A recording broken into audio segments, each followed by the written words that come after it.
Students, whatever homework is given to you, you have to submit it on the very next day between 8 am to 1 pm to the given WhatsApp number, and it is compulsory to submit your homework as your attendance will be marked on the basis of your submission. Good morning students, welcome back. In last video, you had learnt about different habitats of plants. In this video, you will learn remaining part of the lesson. So let's start. Aquatic plants, जल वनस्पति means जो पानी में पैदा होने वाले पौधे होते हैं उनके बारे में हम लोग अभी सीखेंगे. Plants that live in water are called aquatic plants. These plants have special features which help them to grow in water. जो प्लांट्स पानी में रहते हैं उनको एक्वेटिक प्लांट्स बोलते हैं. ऐसे प्लांट्स के विशेष गुण होते हैं जो उनको पानी में ग्रो करने में मदद करते हैं. There are 3 types of aquatic plants: floating, fixed and underwater plants. Aquatic plants के 3 प्रकार होते हैं. तैरने वाले प्लांट्स मीन्स जो पानी के ऊपर तैरते हैं, हमें दिखते हैं. सेकंड, जो पानी में फिक्स होते हैं. थर्ड, जो प्लांट्स पानी के अंदर ही ग्रो करते हैं मीन्स हमें दिखाई नहीं देते हैं, पानी के अंदर ही होते हैं, उसको अंडरवाटर प्लांट्स बोलते हैं. Floating type aquatic plants means पानी पे तैरने वाले plants. The stem of floating type of aquatic plants are light and spongy. The leaf stalk of some plants are swollen and filled with air. Thus, they are able to float on water. पानी की सतह पे जो plants उगते हैं उनकी stem हल्की और स्पंज जैसी होती है. कुछ प्लांट्स के पत्तों की जो डंठल होती है वो फूली हुई और हवा से भरी हुई होती है, इसलिए वो पानी की सतह पे अच्छी तरह से तैर सकते हैं. Small water animals get protection from heat and light due to these plants. Some of the examples of this type of plants are water hyacinth, pistia and duckweed. ऐसे प्लांट्स की वजह से ही पानी के छोटे छोटे एनिमल्स को गर्मी और रोशनी से बचाव मिलता है. वाटर हाइसिंथ, पिस्टिया और डकवीड पानी पे तैरने वाले प्लांट्स के एग्जाम्पल्स हैं. Next, fixed type aquatic plants means पानी में fixed plants. The roots of these plants are fixed to the bottom of the pond. These plants have very thin, long and hollow stem which help them to reach up to the surface of the water. पानी में जो fix plants होते हैं उनकी roots तालाब के नीचे तक फिक्स होती है. इनकी स्टेम पतली, लंबी और खोखली मीन्स अंदर से खाली होती है. वो उनको पानी की सतह पर पहुंचने में हेल्प करती है. The leaves and flowers float on stem. The waxy coating on the leaves protects them from getting rotten. The leaves are broad and flat. The stomata are present on the upper side of the leaves. Some of the common examples are water lily and lotus. फूल और पत्ते stem पे तैरते हैं. उनके पत्तों पे wax लगने के कारण उनको गलने या सड़ने से बचाते हैं. उनके पत्ते सीधे और फैले हुए होते हैं। स्टोमेटा मीन्स पत्तों में जो होल्स होते हैं, वैसे तो लीव्स के नीचे की साइड होते हैं, पर इनमें स्टोमेटा पत्तों के ऊपर पाए जाते हैं। वाटर लिली एंड लोटस इनके कॉमन एग्जाम्पल्स हैं। अंडर वाटर एक्वेटिक प्लांट्स, पानी के अंदर जो प्लांट्स ग्रो करते हैं उसके बारे में बच्चों आइए अब हम लोग सीखें। The leaves of underwater plants are long and narrow like ribbon. The stomata are absent in these leaves. Plants breathe through the surface of their bodies. पानी के अंदर पाए जाने वाले प्लांट्स के लीव्स लंबे और नैरो होते हैं, उनमें स्टोमेटा नहीं होता। प्लांट्स अपनी बॉडी की सतह से सांस लेते हैं। They prepare food using carbon dioxide release by the water animals, thus they clean the water. वो पानी में रहने वाले एनिमल्स जब कार्बन डाइऑक्साइड छोड़ते हैं तो यही प्लांट्स कार्बन डाइऑक्साइड फूड बनाने में यूज करते हैं। The leaves arise in clusters from the roots. Pondweed and tap grass are some of the common examples of underwater aquatic plants. पत्तियों की जड़ों से गुच्छे निकलते हैं, मतलब उनकी जो रूट्स होती है उनमें गुच्छे पाए जाते हैं। पॉन्डवीड एंड टैप ग्रास पानी के अंदर पाए जाने वाले प्लांट्स के उदाहरण हैं। Do you know?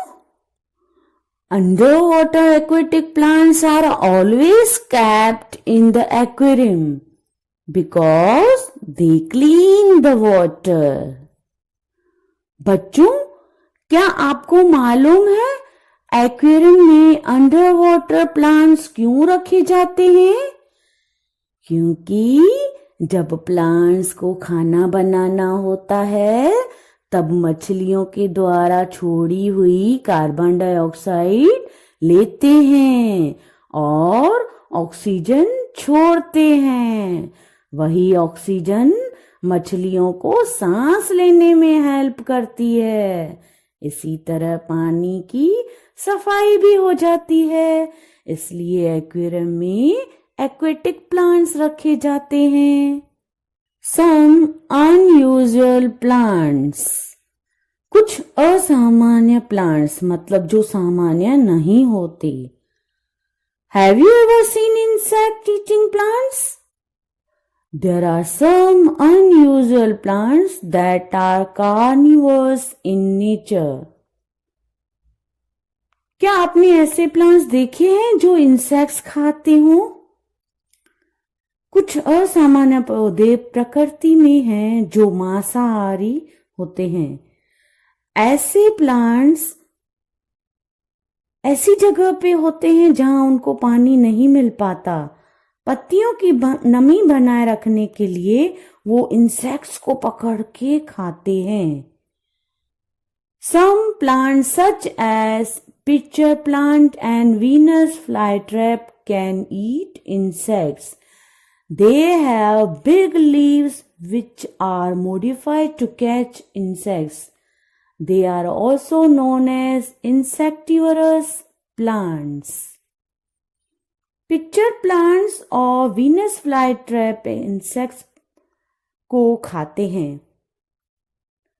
उनके पास बड़े बड़े पत्ते इंसेक्ट्स को पकड़ने में संशोधित किए गए हैं। मीन्स बड़े बड़े पत्ते कीड़ों को पकड़ने में हेल्प करते हैं। उन्हें कीट भक्षी पौधों के रूप में भी जाना जाता है। The leaves of the Venus flytrap are just like boxes with hinges. There are long hair along the edges. As soon as any insect touches the hair, the leaves instantly shut and catch the insect inside. Venus fly trap की पत्तियां कुंडी के साथ बक्से की तरह होती है। मीन्स जिस तरह से बक्से को कुंडी लगाई तो बक्सा बंद हो जाता है, उसी तरह उनके किनारों पे लंबे हेयर होते हैं। जैसे ही इंसेक्ट्स उनके लंबे हेयर को टच करता है, उसी समय वो अपने लीव्स को बंद कर लेता है, मतलब लॉक लगा देता है। फिर वो इंसेक्ट्स वहाँ से बाहर नहीं निकल पाता और ये प्लांट उसको खा लेता है। वो ऐसा क्यों करता है आपको पता है बच्चों? क्योंकि उसको खाना बनाने के लिए मिनरल्स की ज़रूरत पड़ती है, उसको अपनी ग्रोथ करनी होती है, और उसको वहाँ पे मिनरल्स नहीं मिलने के कारण जब उसको मिनरल्स की ज़रूरत पड़ती है वो मुंह खोल लेता है, और कोई भी इंसेक्ट्स उसके ऊपर बैठता है तो वो अपना मुंह बंद कर देता है और वो उसको अपनी भूख मिटाने के लिए खा लेता है। इस तरह से वो अपनी ग्रोथ करता है। The leaves of the pitcher plants are just like pitchers with a lid, which covers the mouth of the pitcher after catching the insect. Picture plants के जो लीव्स होते हैं उसके ऐसे होते हैं जैसे मटके को ढक्कन लगाया हुआ हो, इस तरह से होती है, जो इंसेक्ट्स को पकड़ के फिर अपना माउथ बंद कर देती है। मीन्स जैसे ही उसके ऊपर इंसेक्ट बैठता है उसी समय उसका ढक्कन बंद हो जाता है, क्योंकि उसके ऊपर उसकी जो सतह होती है उस पर चिकना पदार्थ होता है जो उनको नीचे धकेल देता है, और अंदर लिक्विड पदार्थ होता है जिसमें वो इंसेक्ट गिरकर मर जाता है। बाद में पिक्चर प्लांट्स उसको आराम से बैठ के खाता है। Now grass family plants means घास की फैमिली के जो पौधे होते हैं, सिर्फ घास ही घास होता है। All of our cereal grains belong to grass family, which include wheat, rice, corn, oats, barley, millet, etc. The seeds of nearly all grasses are also considered edible. We use these plants in many ways. बच्चों, जो भी हम अनाज खाते हैं उनको घास की फैमिली के प्लांट्स बोलते हैं। उनमें गेहूं, चावल, मकाई, जई, जौ, बाजरा वगैरह सब आ जाते हैं। लगभग सभी ग्रास के जो बीज होते हैं उनको खाद भी माना जाता है। हम लोग भी ऐसे प्लांट्स को बहुत तरीकों से यूज करते हैं। Farmers use these plants as they bind the soil and prevent from getting washed away. Some plants of grass family are good for making medicines. बच्चों, आपको मालूम है कि किसान भी ऐसे प्लांट्स को उपयोग करते हैं, क्योंकि ऐसे प्लांट्स मिट्टी को भांगने और उसकी धुलाई से रोकते हैं। पानी और मिट्टी रोकने की क्षमता उनमें ज़्यादा ही होती है। कुछ ग्रास फैमिली के प्लांट्स दवाइयाँ बनाने के लिए भी यूज होते हैं। Bamboo plant, which is a grass family plant, are widely used to make baskets, brooms, mats, curtains, huts, etc. Bamboo का जो प्लांट होता है मीन्स बांस का होता है, जो घास में से टोकरियाँ, झाड़ू, चटाइयाँ, पर्दे और झोपड़ियाँ वगैरह बहुत सारी चीज़ें बनाई जाती है। इसी तरह घास फैमिली के प्लांट्स भी बहुत उपयोगी हैं। इसी तरह बच्चों, हमने इस पूरे लेसन में यह सीखा कि कैसे प्लांट्स अपने आप को मिट्टी, हवा, एटमॉस्फेयर में मीन्स जहाँ पे वो रहते हैं उसी जगह को ही वो एडॉप्ट करके, एडजस्ट करके ग्रो करते हैं। Let us revise. Plants have adaptation for all types of habitats they grow in. The plants that grow on lands are called terrestrial plants. Plants that grow on plains usually have many branches. The leaves of desert plants are reduced to spines. Plants that grow in water are called aquatic plants. The stem of the floating type of aquatic plants are light and spongy. The roots of fixed type of aquatic plants are fixed to the bottom of the pond. The leaves of underwater plants are like long and narrow ribbon. Thank you. See you. Bye bye.